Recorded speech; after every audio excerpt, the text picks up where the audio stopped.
hayaang lamunin tayo ng takot at pag-alinlangan. Ang Diyos ay tapat at hindi niya tayo iiwan kailanman. Amen?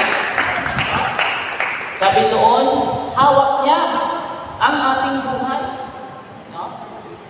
Yung iba, mas naniwala, hawak niyo ang pit. Pero mas hawak ni Lord ang pit ng heart natin. Bawat tibok ng puso natin, ipahawak natin kay Lord.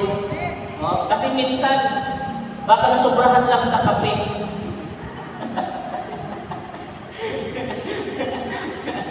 Kaya kinakabahan, kaya natatakot. Kapatid, kung sa mundo, sa panahon ngayon, kung manonood lang tayo sa mga balita, kung mahina ang iyong faith kay Lord, ay talagang maaari kang matakot.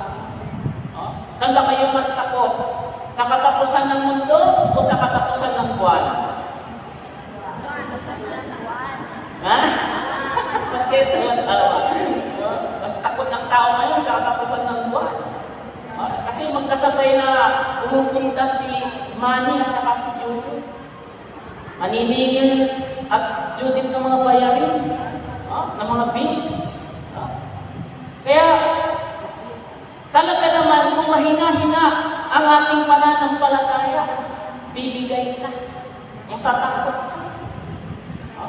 Lalo na ngayon, mga bilihin, di ba? Sobrang mahal. Pag yung 1,000 mo na bariyahan, magugulat ka na lang. Parang agila, pagdapo, ipad agad. Agilang 1,000.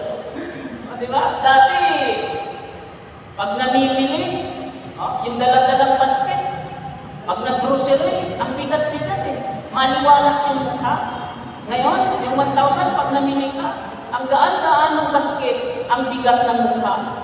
Tingnan mo ka ng katabi mo.